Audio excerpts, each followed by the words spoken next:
우선 이 추운 겨울 날씨에 만사를 젖히시고 이렇게 와주신 여러 어르신께 감사의 말씀을 올립니다. 사실 여러분들과 같은 우국지사 또는 자기 분야에서 나름대로 전문가 노릇을 하시는 분들을 이렇게 뵐 적에 제가 최소한으로 갖춰야 할 예의가 무엇인가 생각을 했더니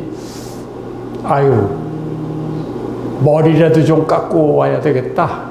그래서 이발을 하고 왔습니다.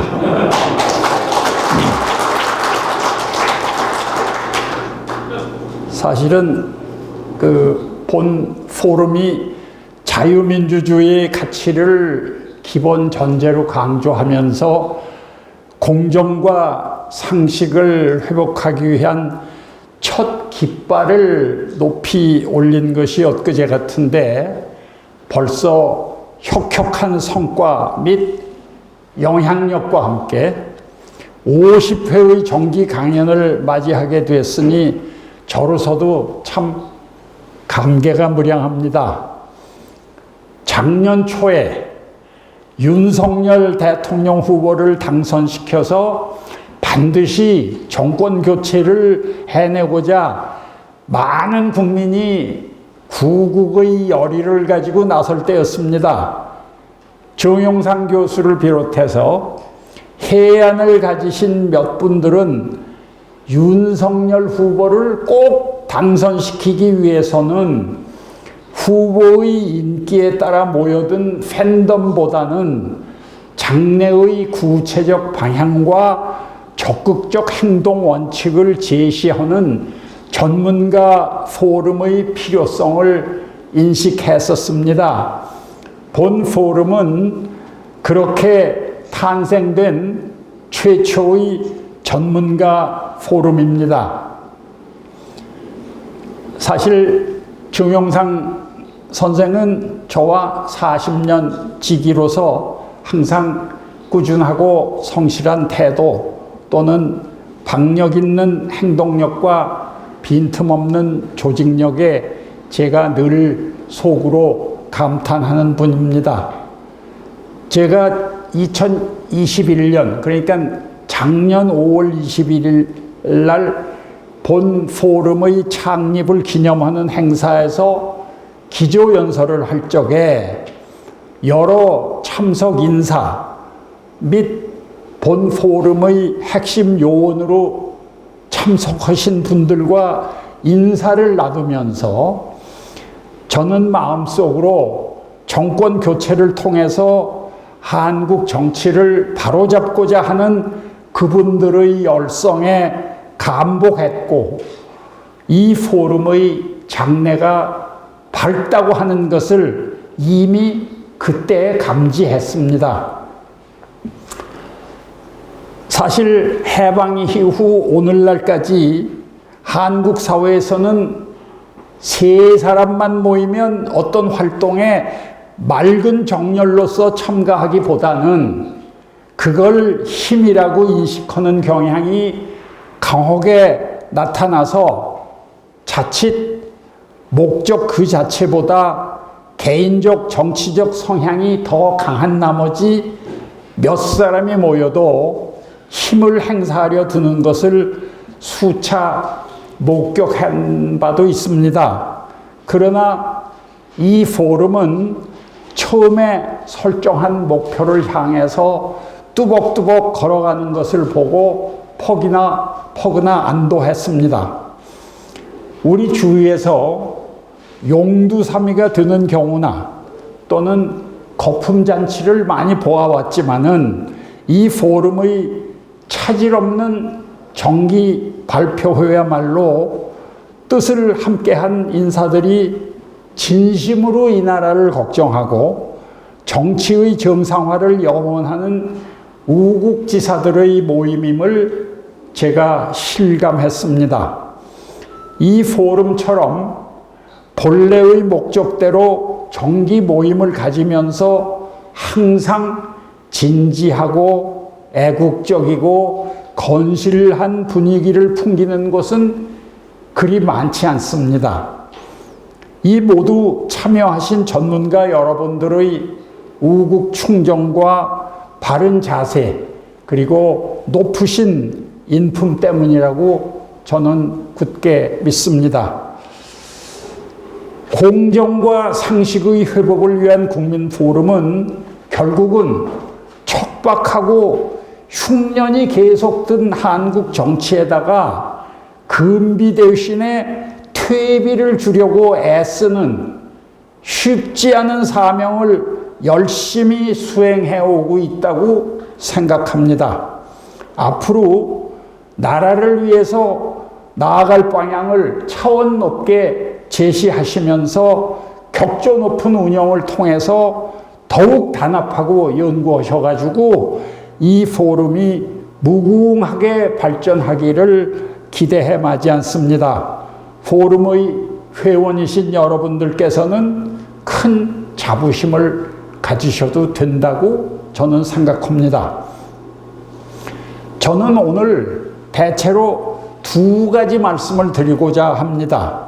하나는 국제 질서, 국내외 질서와 현황에 관한 저 나름대로의 관찰이고, 다른 하나는 이러한 관찰과 분석을 통해서 공정과 상식의 회복을 위한 국민 포럼의 장래 방향으로서 역사 바로 세우기 운동이 시급함을 말씀드리고자 합니다.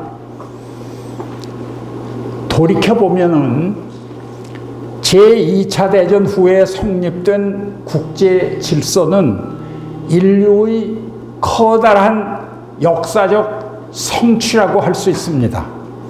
당시 세계대전 직후에 뒷감당을 해야 됐던 세대들은 나치나 군국주의, 일본 등의 제국주의를 청산하고 공산주의와 싸우고 세계적 빈곤을 타파하고 민주주의를 수호하기 위해서 여러 가지 국제기구의 창설을 통해서 동맹체제를 구축했습니다.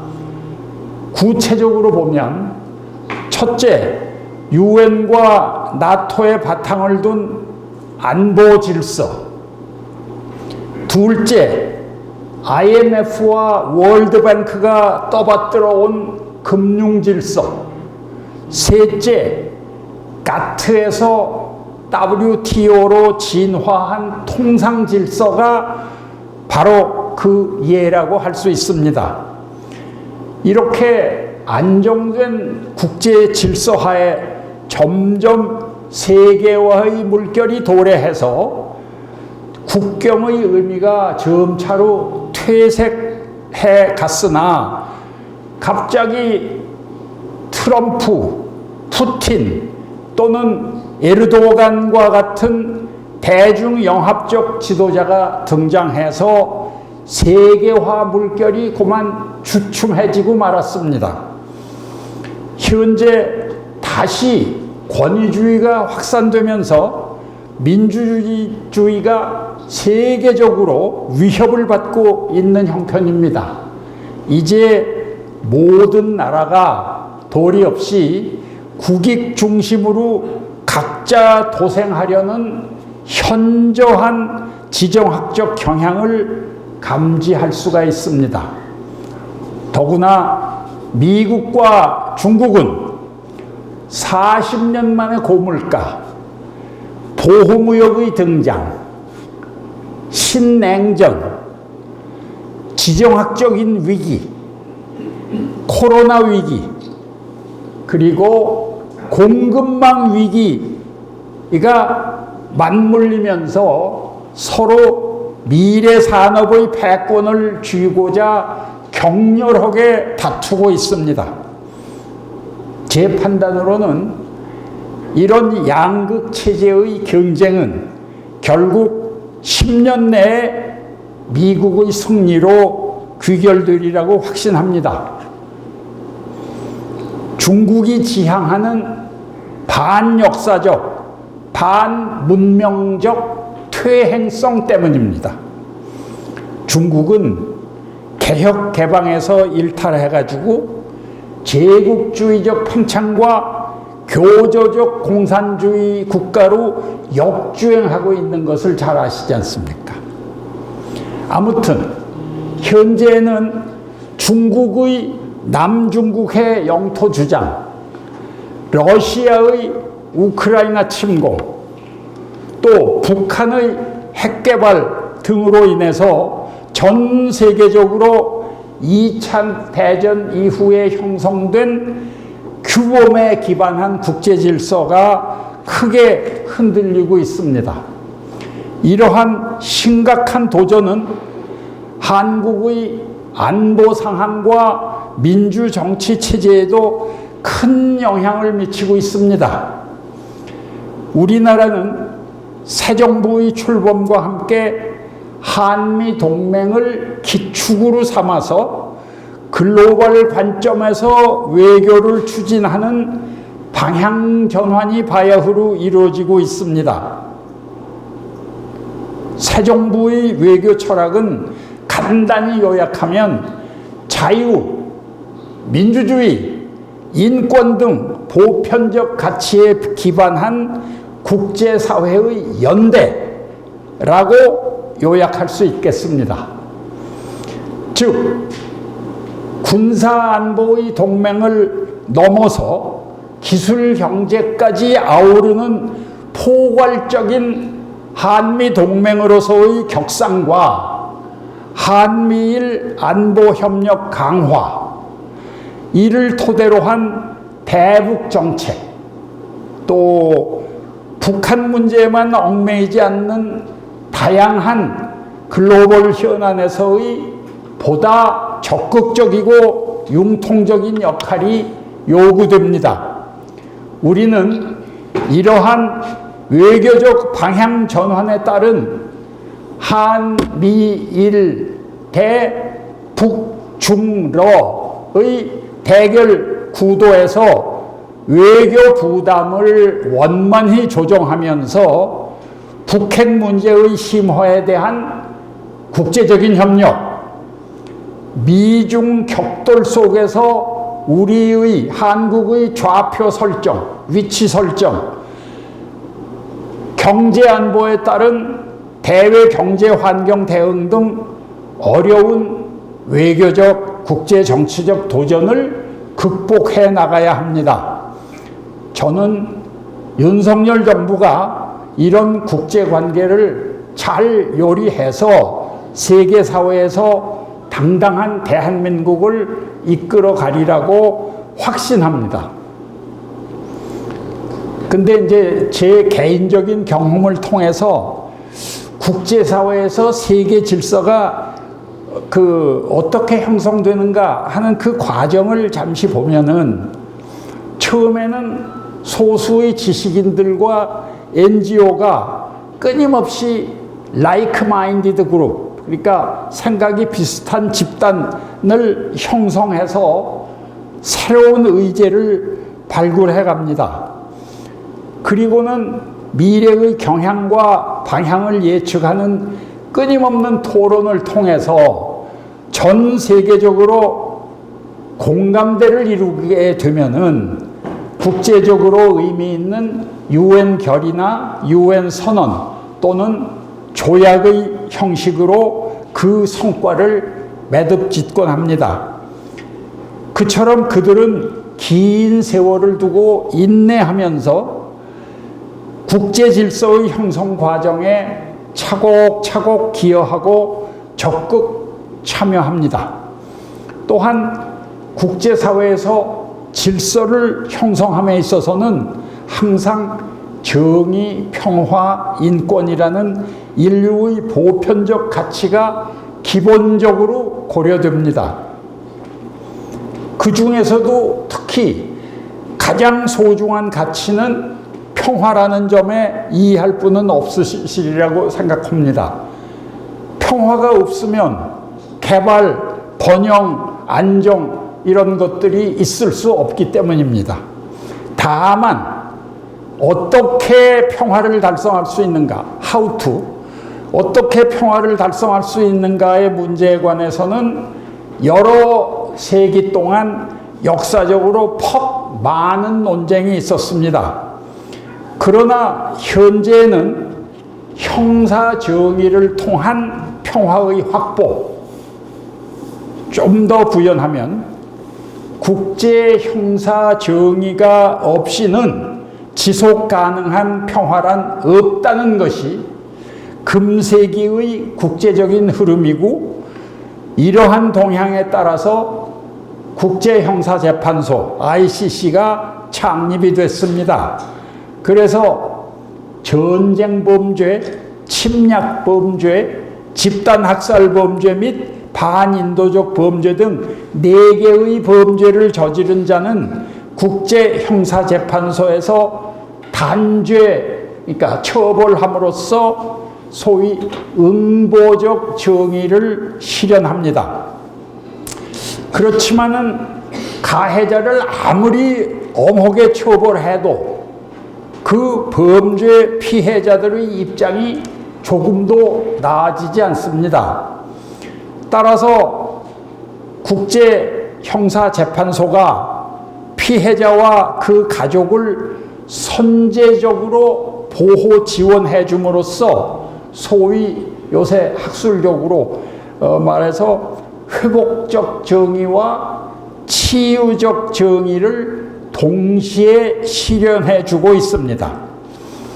또 인권이라고 하는 것은 부모에게서 생을 받은 모든 인간이 한 세상을 살아가야 할 텐데, 살아가는 데 있어서 낳을 때부터 함께 부여받은 보편적 가치로서 결국 인간의 존엄성을 확보해 주는 것이 그 요체라고 할 수 있습니다. 이처럼 정의, 평화, 인권 등 인류의 보편적 가치를 지키고 국제사회의 질서 형성에 적극적으로 참여해서 세계의 변화를 선도하는 국제 전문가가 우리나라에서 많이 나왔으면 하는 것이 제 강한 희망입니다. 눈을 국내로 돌려보면은 나라의 형편이 혼란스럽기 그지없기도 하고, 또 윤석열 정부의 결단에 따라 조그마한 희망의 싹이 보이는 것도 같습니다. 군사독재와 권위주의 시대의 어두운 터널을 통과하자마자 그 반작용이 과도했든지 정치적, 경제적, 사회적으로는 물론 심지어는 대북 관계에서조차 거의 아노미 수준의 혼란을 너무나 오랫동안 겪었습니다. 대학운동권을 토대로 정권을 잡은 좌파 정부는 사회주의와 같은 과거의 낡은 이데올로기에 파묻혀가지고 상대방을 항상 제압의 대상으로만 생각을 하고, 우파 정부는 너무 폐쇄적이고 휴머니즘이 없었다고나 할 것입니다. 우리 국민들은 그 결과 모든 부문에서의 가치 혼란과 국기문란, 그리고 이에 따른 국민 분열과 양극화, 또 중앙정부 및 지방정부의 부패를 경험하고 있습니다. 실로 너무 오랫동안 떼쓰면서 원칙을 짓밟는 행태가 일반화되고, 도덕과 정의, 공정과 상식이 실종된 사회에서 우리는 살고 있지 않나 싶습니다. 윤석열 정부는 이를 근본부터 바로잡아 법치 질서의 원칙으로 돌아가게 한다고 누차 천명했으니만큼 기대가 큽니다. 법치 사회가 되면 모든 국민이 준수해야 할 법적인 기준, 요건, 절차 등이 한결 더 분명해지고 담당 공무원의 재량이 줄어들어서 결국은 법적 안정성과 예측 가능성이 강화되기 때문에 오히려 국민에게 유리하고 편한 사회가 되는 것입니다. 저는 국민의 경각심을 높여서 그동안 철저하게 무너진 여러 가지 원칙들을 하나하나 바로잡는 데 기여하고자 하는 것이 본 포럼의 목표 중의 하나가 아닌가 그렇게 이해를 합니다. 매우 불안정하고 예측하기 어려운 그야말로 복합 전환기에 접어들면서 우리를 둘러싸고 있는 국내외 환경은 조금도 우리 자신을 방심할 수 없도록 만들고 있습니다. 특히 코로나 역병, 기후위기, 인구절벽, 중국 문제 등으로 대표되는 불안 요소가 서로 어우러지면서 우리 경제사회 여건이 날이 갈수록 크게 악화되고 있습니다. 코로나 방역에 대처하기 위해서 풀린 자금이 공급망 교란, 유통경색, 우크라이나 침공, 에너지 가격 인상 등과 겹치면서 인플레를 유발함에 따라 이에 대한 대응으로 미국이 가파르게 이자율을 인상하면서 세계 금융시장을 뒤흔들고 있음을 잘 아실 겁니다. 대외 의존도가 큰 한국 경제도 상당한 혼란과 침체의 와중에 있으며 무역 수지의 적자 전환, 급격한 원화 가치 하락, 과도한 정부의 부채 그리고 민간의 부채, 부동산 경기 하락 등 경기 후퇴로 이 스태그플레이션의 위기가 서서히 다가오고 있는 것이 아닌가 걱정이 됩니다.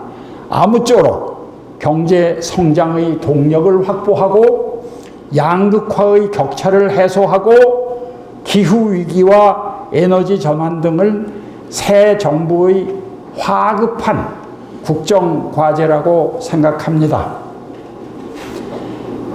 국내 정치적으로도 지난 정부의 말과 행동이 다른 이중성 그리고 갈라치기 정책으로 말미암아 국민 분열이 더욱 깊어졌으며 여당 야당 모두 내분과 또 극도의 여야 대립으로 나라의 혼란을 수습하기는커녕 점점 무력화되고 있습니다. 정당이라고 하는 것이 상대방을 인정하면서 민생을 챙기고 국민 간의 정치적 갈등을 풀어서 통합을 추구하는 노력 대신에 상대방의 말꼬리를 잡는 일에 몰두하는 나머지 정작 화급한 문제에 대해서는 손도 못 쓰고 쓸데없는 문제를 가지고 싸우면서 날밤을 샙니다. 국회의 과반수를 점하는 거대 야당은 새 정부가 제출한 정책 법안을 하나도 통과시켜 준 일이 없고 저급하고 유치한 가짜 뉴스를 마치 유독가스를 내뿜는 공장처럼 자꾸 퍼뜨리고 있습니다. 더구나 집권 반년여 만에 대통령 퇴진을 주장한다고 하는 것은 민주적 선거 결과를 깡그리 부정하고 민주헌정 질서를 무시하는 무리하고도 유례없는 짓입니다. 이처럼 상대방을 인정하지 않으면 극단주의가 싹틉니다. 지도자들이 험한 말은 집단폭력과 팬덤 정치의 도화선에 불을 붙이는 성량이 됩니다. 심지어 천주교와 성공회의 신부들도 윤 대통령 내외분이 탄 전용기의 추락을 비는 정도로 증오와 저주와 불신이 만연한 사회는 깊이 병든 사회가 아닐까요? 패스형, 세상이 도대체 왜 이래?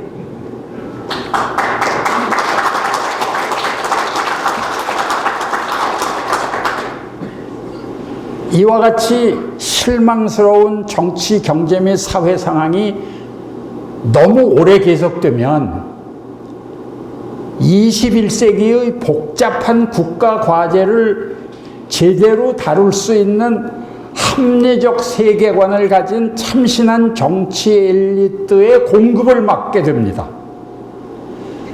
또한 국민의 다양한 여론의 수렴은 물론이고 국민과 여야 모두가 원하는 협치를 불가능하게 만드는 심각한 결과를 초래합니다.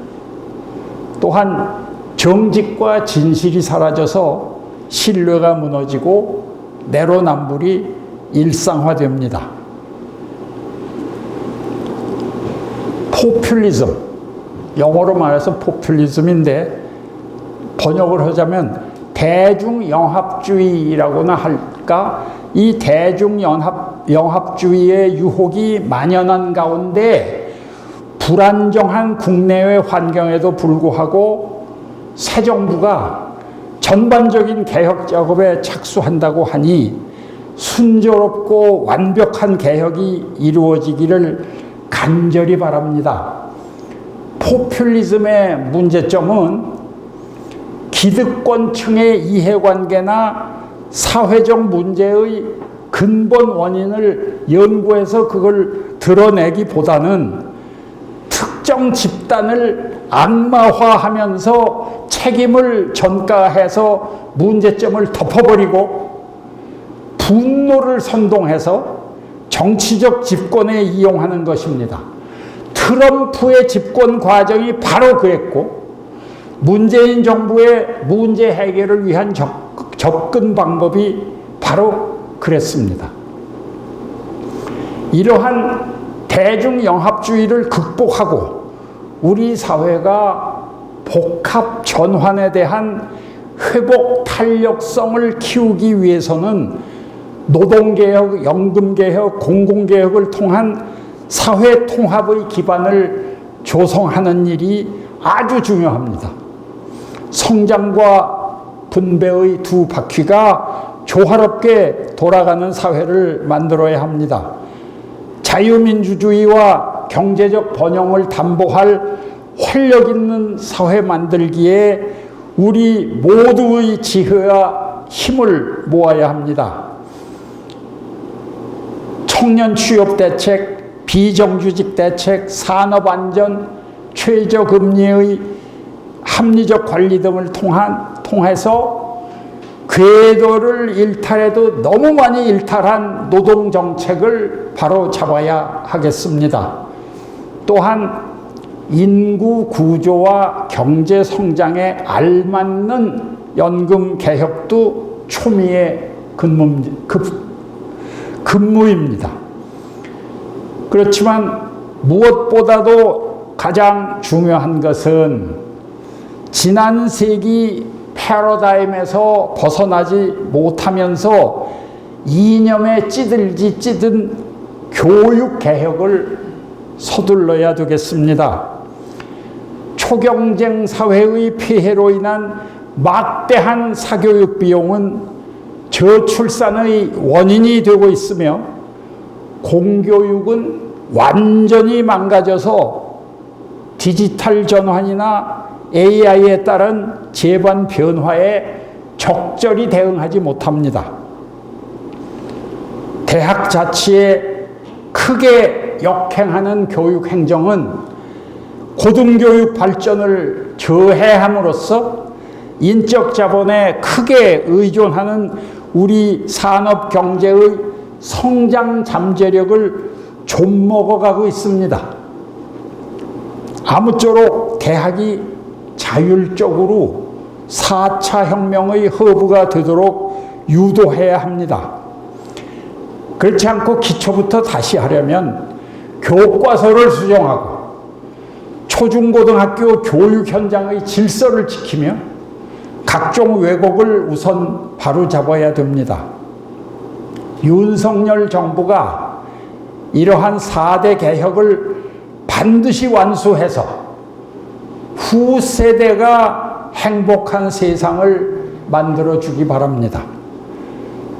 거기에다가 국민 각자는 너나 할 것 없이 자유민주주의 체제를 전복하려는 각계각층의 사고와 행동이 점점 가열차게 진행되고 있음을 명심하고 항상 긴장해서 적극 대응해야 됩니다.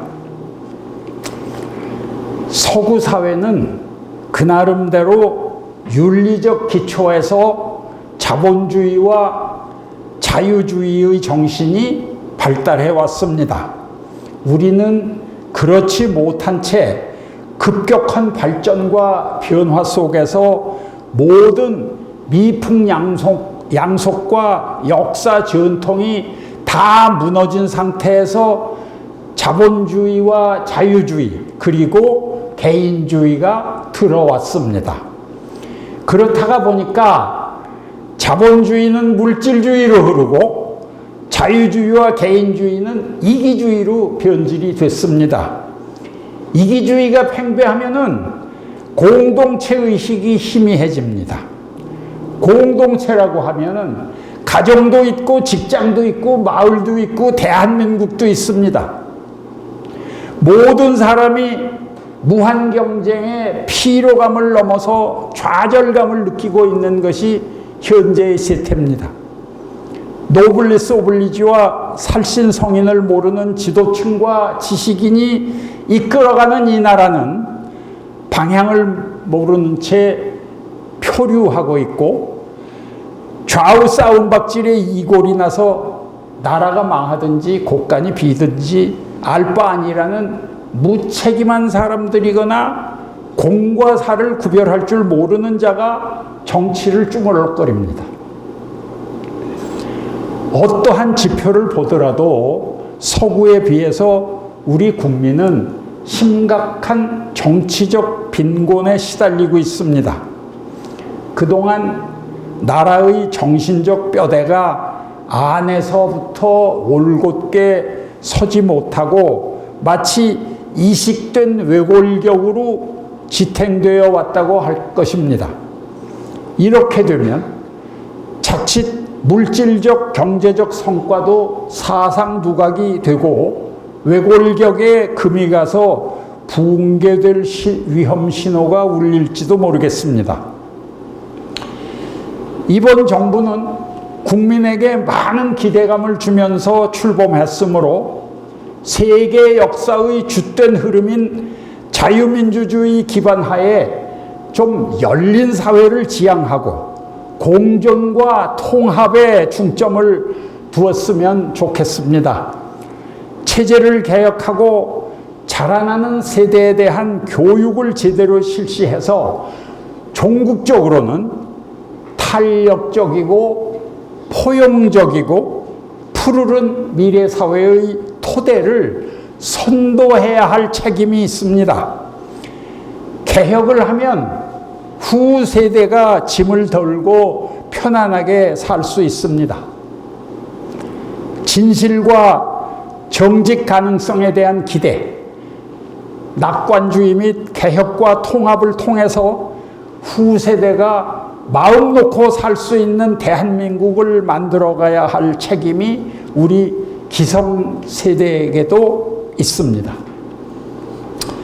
이제 저는 공정과 상식의 회복을 위한 국민 포럼이 추진해야 할 과제가 산적해서 있지만 그 중에서 역사 바로 세우기 운동이 가장 시급하고 중요하다고 생각합니다. 용어 자체가 김영삼 정부에서 사용하던 말로서 진부한 감이 없지는 않으나 우리의 자랑스러운 과거 또 정체성의 확립이 필요한 현재 그리고 올바른 미래 역사의 계승을 위해서는 제대로 된 역사관의 정립이 꼭 필요합니다. 역사를 왜곡하면 한국의 지성사의 기초를 파괴하는 것입니다. 이렇게 되면 한국의 문화, 한국의 학문, 한국의 국가이념, 한국의 민족정신, 한국의 통치 철학 등 모든 정신적 토대가 삐뚤어져 버리는 결과를 초래합니다. 심지어 올바른 자유민주주의와 법치주의를 실현하는 데 기초가 되는 가치관을 왜곡하는 결과가 돼서 국가 민족의 장래가 암담해집니다. 내외로 자랑스러운 우리의 역사는 오랫동안 커다란 도전과 왜곡에 직면해 있으므로 새 정부가 들어선 이 시점에서 미래지향적인 역사 바로잡기 캠페인이 특히 필요하다고 생각합니다. 19세기 초에 독일의 철학자 피히테 아시죠? 피히테는 독일이 망한 것은 국가 혼이 없기 때문이라고 탄식을 했습니다. 그런데 국가 혼은 누가 길러줍니까? 올바른 역사가 길러줍니다. 그런데 평소에 우리는 역사를 어떻게 배운다고 생각하십니까? 아마 주로 학교에서 왜곡된 교과서와 또 사회에서 편향된 문화 관력이 장악한 영화나 TV 등을 통해서 습득합니다. 너무 오랜 시일 동안 우리의 뇌리 속에 스며든 왜곡과 편향을 바로잡기 위해서라도 역사 바로 세우기 운동이 시급하다고 믿는 바입니다. 우리의 5천년 역사는 중국의 변방이 아니라 우리의 고유한 문화와 정체성을 지키면서 자랑스럽게 계승되어 왔습니다. 그런데 우리의 고대사인 고구려와 발해의 찬란한 역사는 이웃나라가 무지막지하게 주물러대고 있습니다. 또한 한반도에 펼쳐진 역사 속에서는 최근세사, 특히 항일 독립운동사 및 해방전후사, 그리고 한국 동난사가 삐뚤어진 이념이 투영된 결과 돌이키기 어려울 정도로 몰각 또는 왜곡되어 있습니다. 우선 일제의 강점은 제국주의 일본의 침탈과 더불어서 자주적 근대화에 실패한 우리 자신의 무능이 원인이라고 할 수 있을진데, 일본 제국주의에 대한 도덕적 비난으로 일관해서 얻은 것이 무엇이 있겠습니까? 아무것도 없습니다. 자, 외놈에게 국권을 빼앗겼던 식민지 시대에는 나라를 되찾기 위해서 당시의 말로, 표현으로 2천만 조선민중 거의 모두가 희생과 투쟁을 마다하지 않았을 것입니다. 그런데 현재 이 거룩한 항일 독립운동의 역사는 마치 소수의 지도자나 한두 개 집단의 노력으로 국권을 회복한 것처럼 역대 정부가 기록하고 있습니다. 그러나 구체적으로 당시의 움직임을 잘 정리해 보십시다. 첫째, 중국 내 상해 기타 각지에서 풍찬노숙하면서 독립운동을 하신 애국지사 그룹, 또 만주 벌판을 누비면서 외적을 도륙하던 무장 독립군 그룹, 또 독립을 쟁취하기 위한 수단으로 공산주의자가 됐긴 됐지만 러시아의 극동지방에서 분투 노력하던 혁명가 그룹, 그리고 미주에서 일본의 조선 강점을 무효라고 주장하면서 전방위적으로 외교적 노력을 기울인 선각자 그룹 등 대체로 이러한 4개의 그룹이 해외에서 독립을 위해서 모든 희생을 치르셨습니다. 여러분들이 잘 아시는 바와 같습니다. 이분들 중에는 대한민국 건국이념과 어긋나는 경우라도, 그러니까 이념적 또는 사상적 경향을 막론하고 모두 정부에 의해서 그 공적이 높이 평가되어 있습니다.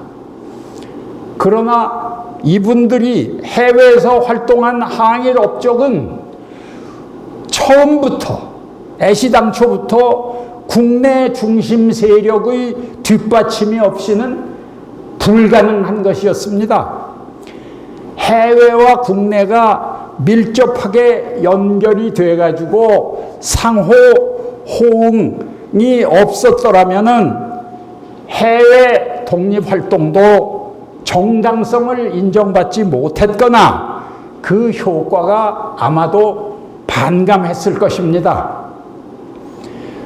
국내에서 물샐 틈 없는 감시와 혹독한 탄압을 받으면서도 일제에 굴하지 아니하고 독립운동의 구심점이 된 국내 인사들도 거의 모두 지조를 지키면서 해외 지사들 못지않게 국권 회복에 기여한 분들입니다.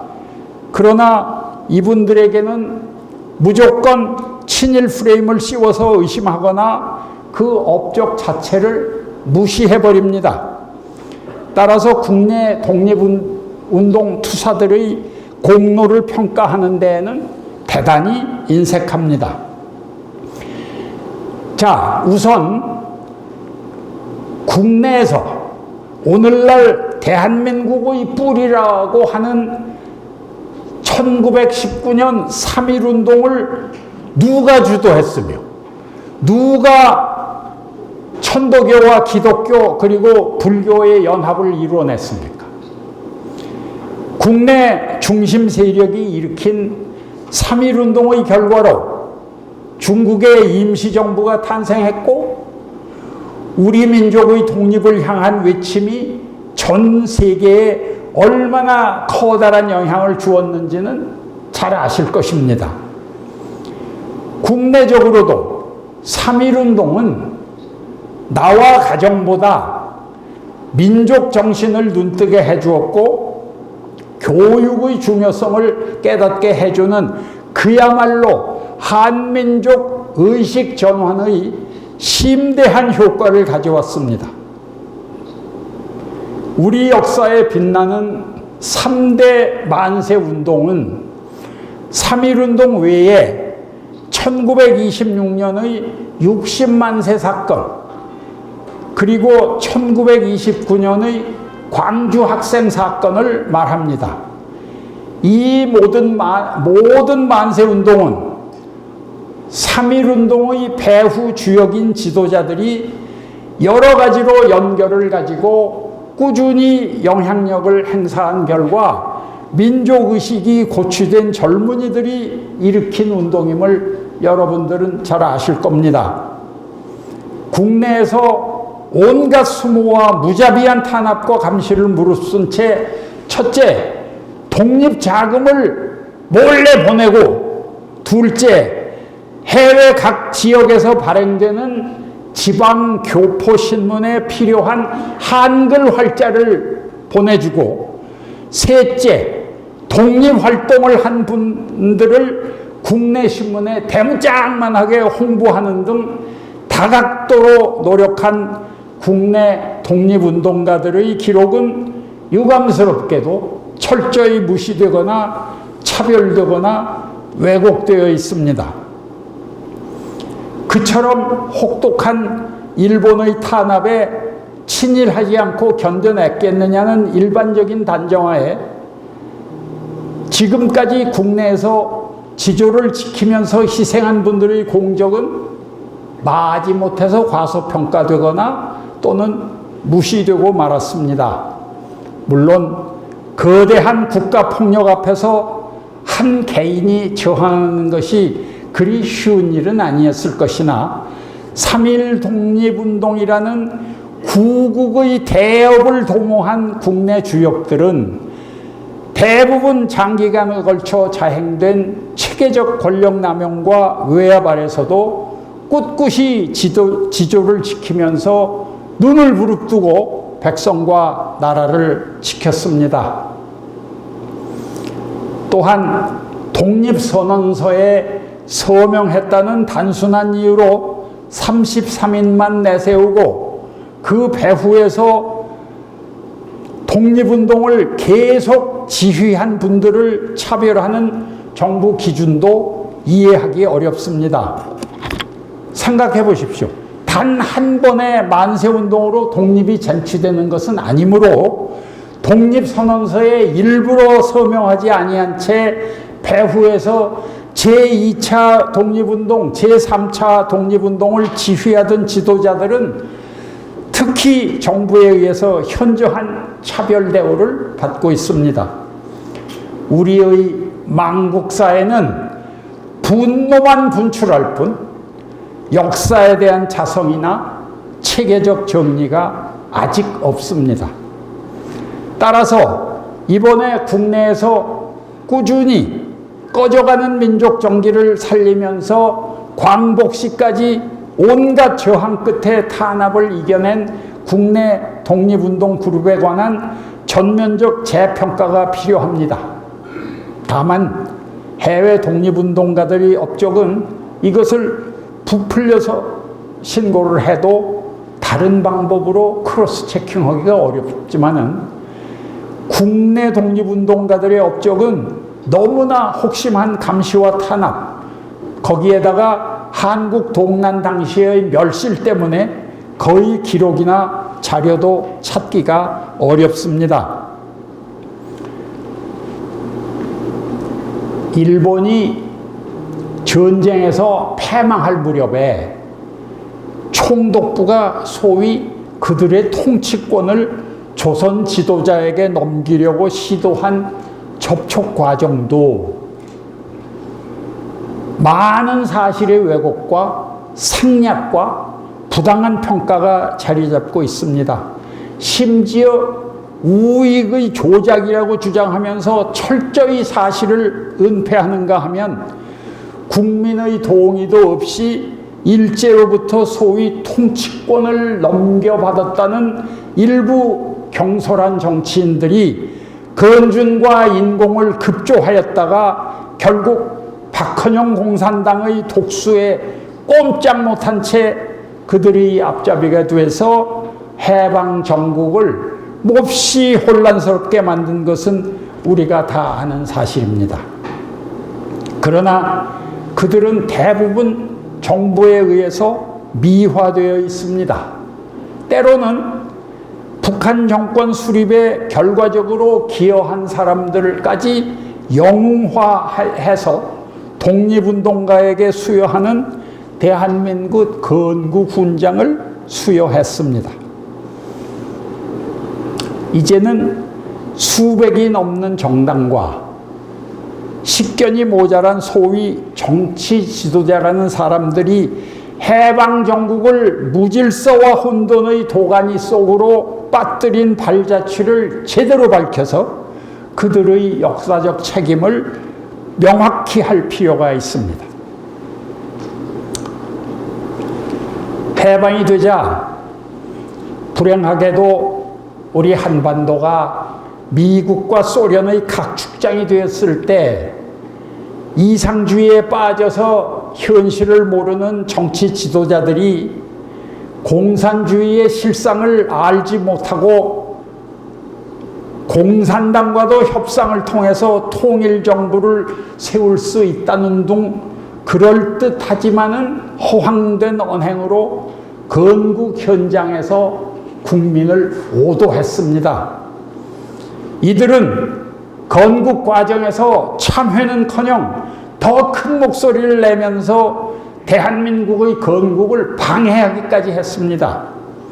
한반도의 남쪽에서나마 자유민주주의 체제를 확보하는데 몸바친 분들을 민족 분단 책임 운운하면서 폄하하고 결과적으로 발톱을 숨긴 공산당의 표면상 커버노릇을 한 수많은 정치 지도자들이 해방 전후사의 주역의 자리를 거의 다 차지하고 있습니다. 남북 통합정부 수립은 공산당의 속성상 처음부터 불가능한 것이 드러나지 않았습니까? 그런데도 정부는 이들이 남북 통합을 위해서 노력한 공로를 평가한다고 했습니다. 처음부터 불가능한 중도 노선을 지향한답시고 당시에 북한을 열심히 들락날락 하던 한 정치인이 40년 후에 자기 손으로 쓴 회고록에서 자기의 최측근이 북한의 간첩이었음을 그 당시에 알았더라면 처음부터 그러한 기회주의적 중간 노선을 취하지 아니했을 것이라고 후회하는 것을 아마 읽어보신 분은 보셨을 겁니다. 조선 지도자가 다 모여가지고 신탁 통치 반대를 위한 대책을 논할 때에 모두들 집신간발의 죽창을 들고서라도 현실 권력인 미 군정과 싸워서 이놈들을 쫓아내고 즉각 독립을 해야 한다는 가당치도 아니한 비현실적인 감정적인 주장이 압도적이었습니다. 이 회의에서 한국의 신탁 통치를 결정했다는 모스크바 삼상회의의 발표문을 읽어본 유일한 참석자인 고하 송진우가 정확한 사실을 전하면서 좀 더 신중하게 감정을 억누르고 반탁할 것을 주장했더니 그 즉시 찬탁 인사로 몰렸고 그 다음날 암살되고 말았습니다. 그러나 고하의 암살 배후에 관한 기록이 없습니다. 해방 당시의 여러 암살 사건은 거의 다 그대로 묻혀버렸습니다. 격동의 해방 정국에서 분출하는 복수심과 망국에 대한 추궁의 심리 속에 모두가 애국자처럼 외치는 동안에 이미 우리의 이성은 문제 해결의 도구가 못 됐습니다.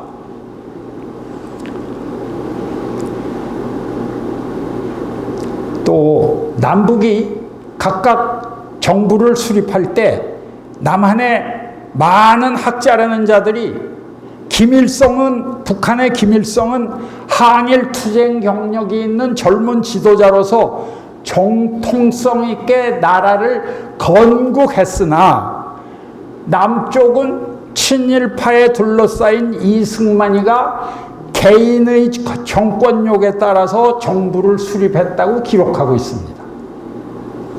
즉 대한민국의 정통성을 부인하면서 소련의 앞잡이 김일성과 북한을 미화하는 결과를 가져왔죠.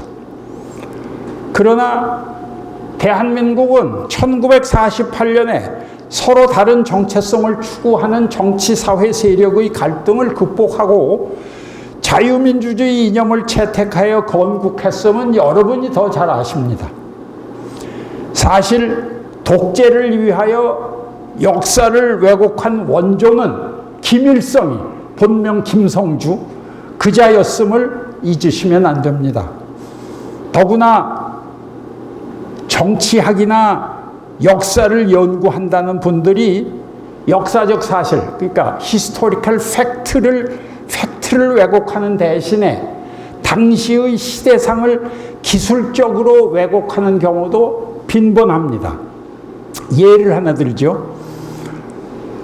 해방 당시에는 그 사람 말이 해방 당시에는 사회주의 내지 공산당을 지지하는 국민의 수가 무시해도 좋을 만큼 적었다고 이렇게 말을 합니다. 그래서 우리가 모두 다 아는 당시의 사회 상황을 일부러 부정확하게 전제하면서 당시의 역사를 풀어가니까 그만큼 삐뚤어진 역사를 말하는 과오를 범하고도 자기가 무엇을 잘못했는지 모릅니다. 당시 국민의 과반수가 넘는 사회주의 지지자들이 준동을 꺾고 대중영합주의를 물리치고 대한민국을 건국한 애국지사들은 교과서에 이름조차 거의 나오지 않습니다.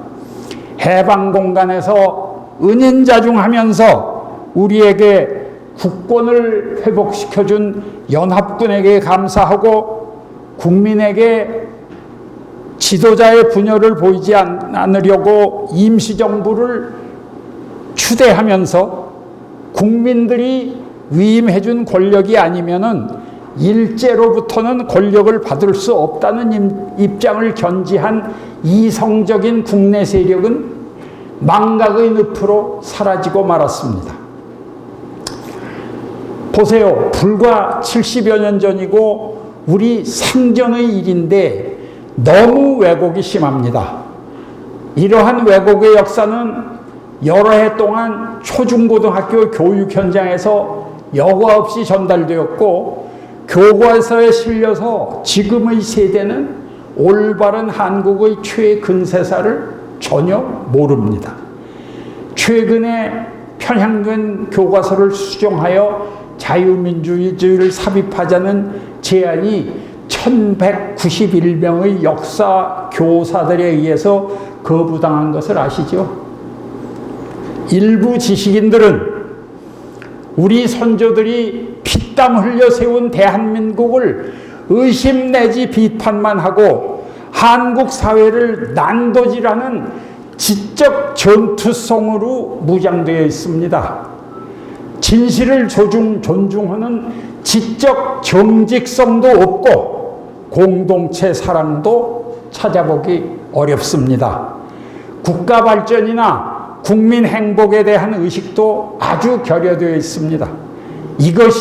이것이야말로 바로 역사 왜곡 교육의 무서운 결과입니다. 하나만 더 말씀드리고 제 말씀을 끝내겠습니다. 공산당이 남침한 것이 한국 동란이건을 여기 증인들도 계신데 한때 남한의 북침설을 주장하는 소위 학자라는 자들이 대한민국에서 대량 득세를 하더니 소련이 붕괴한 이후에 공개된 많은 기밀 문서를 보고 나서는 그래도 일말의 양심은 있었는지 북침설은 쏙 들어갔습니다. 그러나 이제는 뭐라고 하는 줄 아세요? 한국을 연구한다는 어느 미국 학자의 영향을 받아서 그런지 어떤지는 모르겠지만은 그까짓 거 남침이면 어떻고 북침이면 어떠냐, 그거를 분명히 밝히는 것은 그렇게 중요한 문제가 아니다 라고 얼버무리는 그런 입장을 취하고 있습니다. 우리는 한국 동란에서 흘린 유엔군과 우리 젊은이들의 피를 생각하면 사상적으로나 이념적으로 그처럼 흐리멍덩하게 넘어갈 수는 없습니다. 지금 진행되고 있는 체제전쟁에서 우리가 승리해야만 되기 때문입니다. 자랑스러운 우리의 역사를 올곧고 정확하게 바로잡아야 후세들에게 떳떳할 수 있는 것입니다. 그러니까 대한민국의 역사는 새로 써야 합니다. 역사는 이 순간에도 끊임없이 왜곡되고 있습니다. 5년 전의 촛불 집회가 교과서에 2페이지로 사진을 실리고 이를 21세기의 민주혁명이라고 이렇게 가르칩니다. 지금 여러 말씀을 드렸지만 제가 말씀드린 것은 뭐 대부분 제 경험을 통한 소수의 왜곡 사례에 불과합니다. 우리는 선열들이 피를 흘리면서 쟁취해서 물려주신 이 귀중한 나라의 역사가 왜곡, 망각, 멸실되어 가는 것을 더 늦기 전에 꼭 바로잡아서 그것 교과서에다가 수록을 해야 합니다.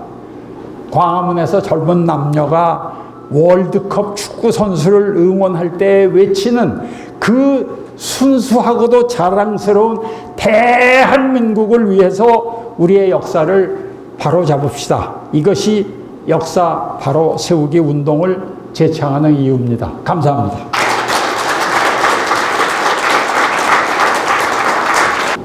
두서없이 말씀을 드렸기 때문에 질문이나 무슨 의견을 주시면 제가 깊이 참고하고 또 아는 대로 대답을 해 올리겠습니다.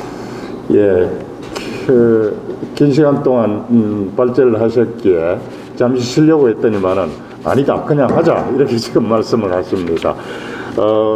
무너진 공정과 상실, 파괴된 법치주의와 법치 시스템을 회복하는 것이 우리의 어떤 포럼의 목적인데, 정말 역사 왜곡에 관한 현장감 있는 말씀을 듣고 보니까 저희들 숙제의 분량이 더 커진 것 같습니다. 지금 강연 내용을 경청해 보셔서 알겠지만은 허심탄회하게 여러분들께서 질문을 하셔도 괜찮습니다. 예, 우리 현 국장님, 인천에서 오신 현 국장님.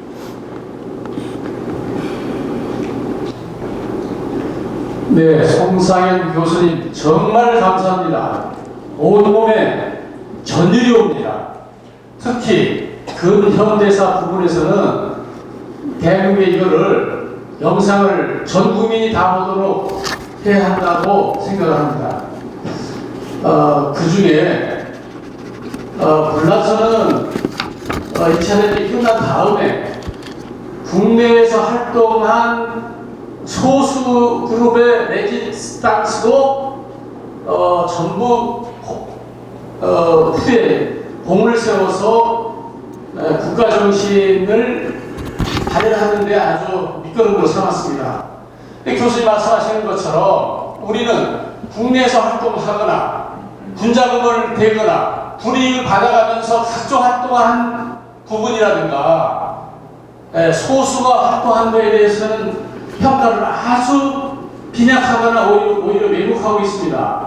이것이 근현대사 부분에서 왜곡되고 오히려 민족 정기를 살리지 못한 한 원인이라고 생각합니다.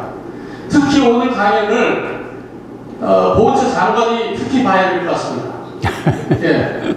그래서 이거를 지금이라도 재평가하고 그런 부분을 발굴해서 발현시켜줘야 되고, 말씀하신 교과서 좀 고쳐야 됩니다. 아주 적극 동의합니다. 그래서 질문을 하기보다는 또 오랜만에 또박또박하고 알아듣기 쉽게 하고 정확하게 언어를 구사하는 대단한 강연을 들어서 제가 엎드려 절을 올리겠습니다. 네, 감사합니다. 인천 지역본부 사무국장 현인건 국장님께서 아주 열변을 토하셨습니다. 참고로 말씀드리면은 저희들 공정과 상식 TV 이 동영상은 자유롭게 다 들어와서 이렇게 볼 수 있도록 되어 있습니다. 예, 우리 장두석 송 교수님 감사합니다. 근데 아까 내가 잠깐 민족성 제조 얘기도 했습니다만, 일본 사람들을 보니까 우리가 왜 배워야 하냐니까 1852년에 우리 고종 황제하고 일본의 명치왕이 같이 태어났어요. 1년 후에 1853년에 미국의 페리호가 일본을 쳐들어왔는데 고민을 전쟁을 할 것이냐 받아들일 거냐 몇 개월 만에 받아들였습니다. 그리고 일본의 젊은 사람들이 10대, 20대가 다 미국을 가서 견학하고 세계 일주를 하고 유학을 가서 공부를 했는데, 그 보면 지금 그 서양을 배우고 온 사람이 후자와 유기지라는 계몽주의 사상, 개요대학을 최초로 설립했고 국제신문을 제일 먼저 설해서 그분을 총리하라고 해도 안 하고 국민을 계몽했습니다. 신문 사설이나 모든 것들을 통해서 하고 직접 강연하고 책을 써서 그런데 요즘 보면 일본 가보면 국회의사당이나 여기에 만행권에도 그분이 들어있습니다. 사실은 1884년에 우리 가신정변에 우리 선구자들을 그분이 세우는 학교에서 1년 2년씩 다 공부를 했습니다.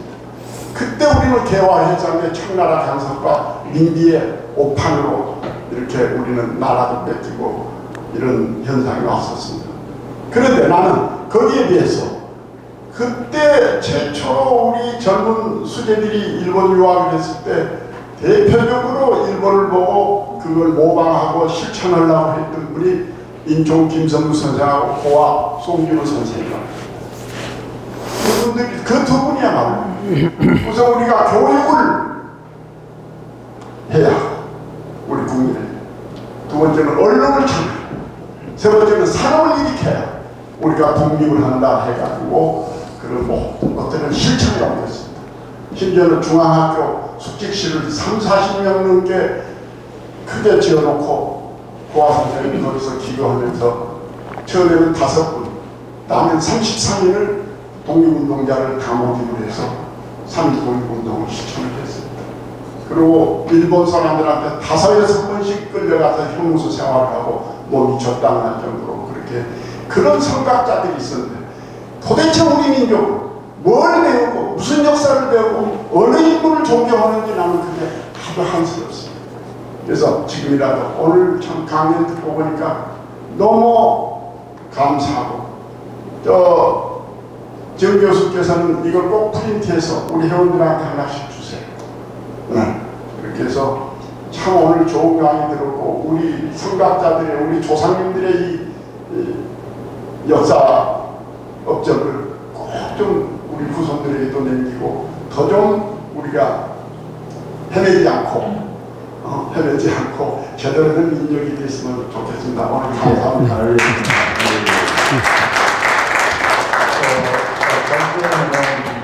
우리 신장 선생님께서 허락하신다면 우리 단톡에 다 올리고 또 각각 다 보내드리도록 그렇게 하겠습니다. 또 다른 질문보다는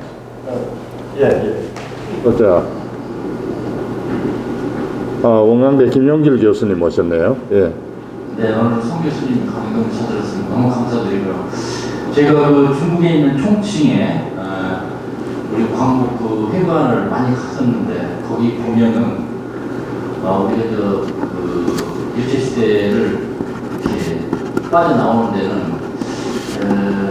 영국과 미국이 전혀 도움을 안 줬다고 써놨거든요. 그래서 이 문제는 지금 어떻게 교수님께서 생각하시는지.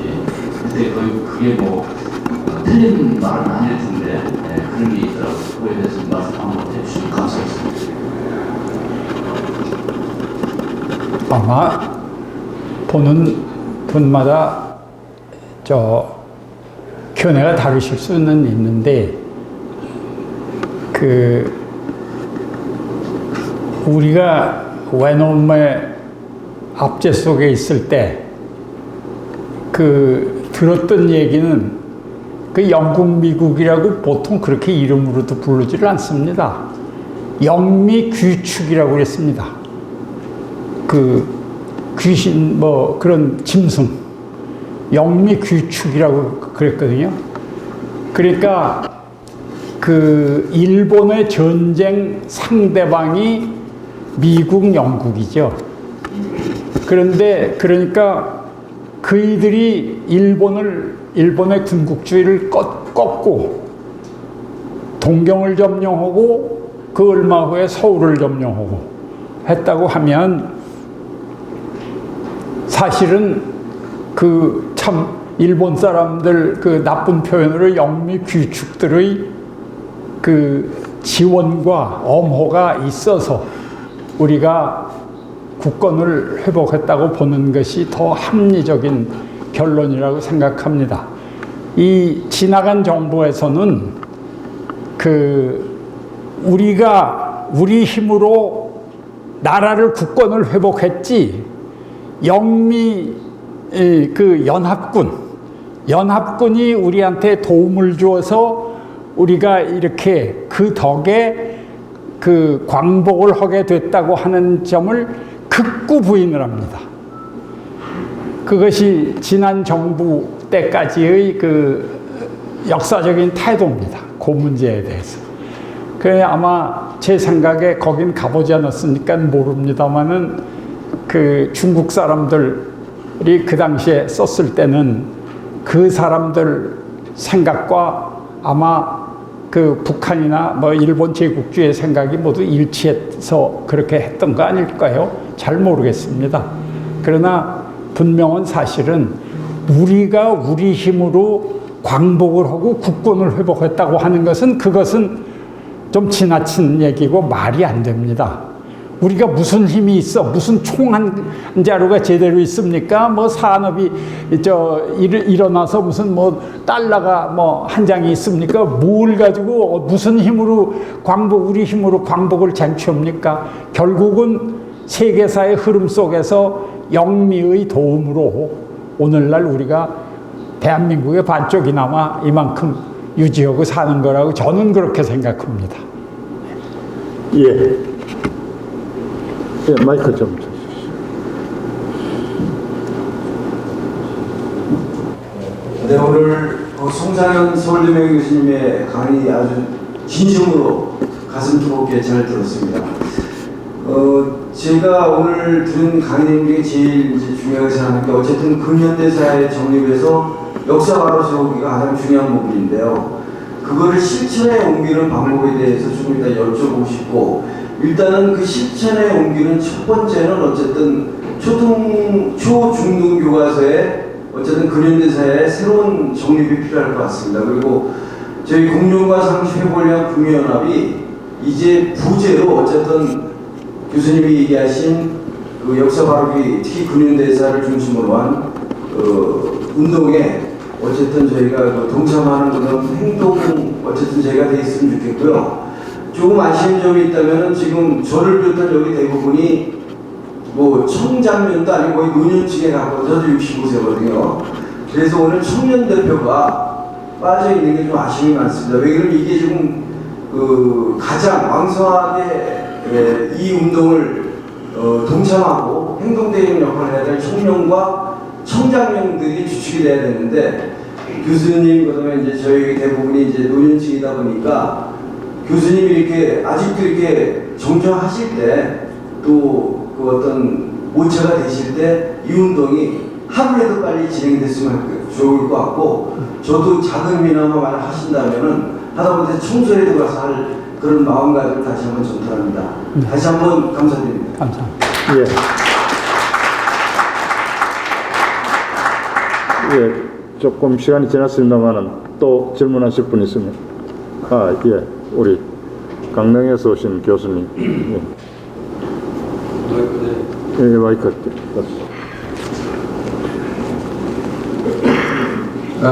송상현 교수님 정말 존경합니다.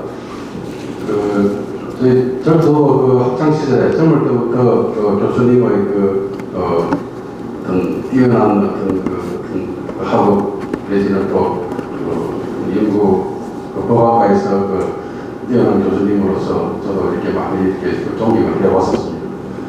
그래서 지금 저도 지금 강릉 원주대학교에서 지금 법학과하고 안보 전략 내지는 또 안보 국방 정책학을 강의를 하고 있습니다. 그 중에서 오늘 교수님의 그 강의를 들으면서 아까 한번 질문하실 때 온몸에 전율이 왔다고 했는데 저도 마찬가지입니다. 이렇게 지금 공정과 상식의 이 대한민국의 올바른 근현대사 이 정립 과정에 제가 교수님께 감히 질문 드리고 싶은 것은, 아마도 공정과 상식의 어떤 우리 운동에 있어서 기준이 필요할 것 같습니다. 그 전에는 정신이라고 해야 될 것 같습니다. 그 정신의 그 기준을 저는 정의라고 생각합니다. 그 역사 바로 세우기 그 속에 과연 어떻게 우리가 전개를 해나가야 될 것인가. 그래서 20세기에 존 롤스 교수의 그 차등적 정의론, 그 다음에 그 마이클 샌델 교수의 그 어떤 정의론, 거기에 견주어서 앞으로 우리 그 역사 바로 세우기에 어떤 정의의 그 어떤 기술을 갖고 전개해 나가야 될 것인지 거기 좀 이렇게 구현해 주셨으면 좋겠습니다. 조금 감사드립니다. 네. 제가 존 롤스나 마이클 샌델의 정의론을 잘 모릅니다. 그 존 롤스는 저하고 친한 친구지만은 잘 모르는데, 그 서양에서 이제 정의란 말을 저스티스라고 그러는데, 이게 이제 근대화 과정에서 동양으로 들어왔을 때 이걸 뭐라고 번역할 거냐? 그게 이제 우리나라는 뭐 언감생심 그럴 마음도 못 먹고, 이제 근대화 과정에 직접 참여한 일본 사람들이 다 번역한 그 용어들을 지금 한국이나 일본, 자신은 물론이지만 한국이나 중국까지 다 편하게 쓰는 거거든요. 정치, 뭐 경제 이런 말이 다 처음에 영어로 들어왔을 적에 이걸 뭐라고 번역해야 되는지를 알지를 못했습니다. 근데 저스티스를 정의라고 번역한 거는 바를 정자 아닙니까? 그러니까 뭐든지 이제 올바르게 한다는 거 하고, 의자는 옳을 의자니까, 그러니까 의로운 결과를 확보한다는, 바르게 해서 의로운 결과를 확보한다는 그런 뜻이 이제 담겨 있어가지고 일부러 한자를 그렇게 썼던 것 같습니다, 아마. 그러니까 우리 그런 한문의 함축적인 뜻에서부터 우리가 연역해낼 수 있다시피 조금 올바른, 바른, 옳을 의자가 바르다는 뜻이고요. 또 정자도 바르다는 뜻이니까 그런 방향으로 처음에 이 원칙을 셋업을 하면은 아무래도 좀 일이 좀 풀리지 않을까 싶습니다.